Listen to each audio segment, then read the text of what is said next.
Елбасымыз Ұлытау төрінде Әулиебұлақтың жағасында үлкен бір тарихи сұхбат берді. Ол сұхбатты бүгінгі күні біздің тарихи сұхбат деп атауға толық негізіміз бар. Осы сұхбатта біздің өткенімізге тағылымды шолу жасалды. Ұрпақтар сабақтастық тұрғысынан көптеген рухани мәселелеріміз баян етілді. Сөйтіп нақты тұжырымдамалар жасалды. Біз енді осы тұжырымдарды ары қарай дамыту мақсатында осы іс-шараны ұйымдастырып отырмыз. Қазақстан Республикасы Мәдениет және спорт министрлігі дін мәселелерін ғылыми зерттеу және талдау орталығы мен Евразия ұлттық университетінің ұйымдастыруымен елбасының Ұлытау сұхбаты рухани жаңғырудың жаңа кезеңі деген тақырыпта дөңгелек үстел өтті. Белгілі қоғам қайраткерлері мен ғалымдардың басын қосқан жиында Ұлытау тарихы, елбасының сол тарихи мекенде халыққа берген сұхбатының мәні мен маңызы талқыға түсті.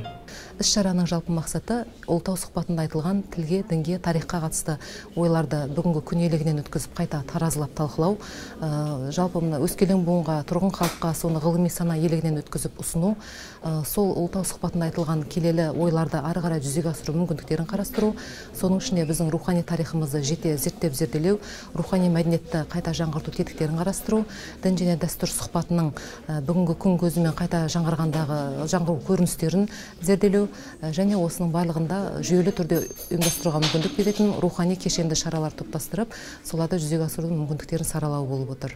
Айтса айтқандай, дөңгелек үстел қатысушылары өздерінің тың баяндамаларында көпке ой саларлық ұлтымыздың рухани діңгегін бекіте түсетін ерекше ұсыныстарын ортаға салды. Олар елбасы жолдауында айтылған қасиетті ұғымдарды дамытуға ықыласты екендіктерін білдірді. Бір бағыт берілерлік сөздер айтылды. Мысалы айтқанда, дінді шынайы имандылыққа жақындату деген мәселе қойылды. Бұл өзі ежелден өткір мәселе. Біздің де мына еліміздегі діннің дамуы бойынша қарасақ, бізді имандылық жағын емес, ғұрпылық жағы дамыды дін. Себебі мешіттер салынды, діни қызметкерлер жаңадан дайындалды, бәрі тақыржан пайда болды ғой. Ендігі қазіргі өсу сатысында, діннің өркендеу сатысында біз енді имандылыққа, шынайы иман не дегенге бет бұруымыз керек. Теориялық жағынан да, тәжірибелік жағынан да. Бұл жердегі айтылған әңгімелердің барлығы осы тәуелсіздіктің нығаюына байланысты болу керек. Жаңағы менің баяндамамды осы тұрғыдан сабақтайтын болсақ, қазақ халқының діндарлық таным ерекшеліктері дейтін болсақ, қазіргі біздің тәуелсіздігіміз бен руханиятымызға қарсы бағытталған кейбір идеологиялар мен солардың арнайы жоспарларының болашақта біздің тәуелсіздігімізді қауіп төндіру мәселесі тұрғысынан қарауға болады. Яғни бұл жерде тек қана діни тұрғыдан қайшылыққа түсу немесе түспеу мәселесі емес, бұл шынымен біздің болашағымыздың қалу-қалмау мәселесі. Яғни бүгінгі өздерінің діндарлық көрсеткен, діншіл қылып көрсеткен, немесе ғалым қылып таза исламды, таза дінді ұстанушы қылып көрсеткен адамдардың концепцияларында, тұжырымдамаларында тәуелсіздік тұғырнамасы бар ма, жоқ па? Олар соған сәйкес келе ме, келмей ме деген мәселе тұрғысынан біз бұған баға беруіміз керек. Адами құндылықты қалай қалпына келтіреміз?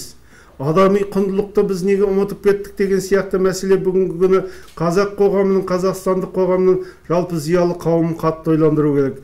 Ал адамзаттың басты құндылығы ол өзінің ары мен ұят екендігін біз жадымызда ұстауымыз керек. Осы арада, бұл арада келетті тәрбиенің мәселесі туындауы керек. Тәрбие немен жүреді? Тәрбие тіл мен дінмен жүреді. Қоғамдық жұмыстармен жүреді. Біз қандай бүгінгі күні тәрбие беруіміз керек деген сияқты мәселені бізді қазір қатты толғандырып отырған мәселесі бар. Осылайша, мұн бірге өз байым парасатымен келген ғалымдар жиын сонда аз кем пікір алмасуларға қонақ беріп, осынау келелі жиынның қорытындысын кітап етіп шығаруға және елбасы бағдар берген елдің рухани құндылықтарын дамыту жолында еңбек етуге уағдаласты.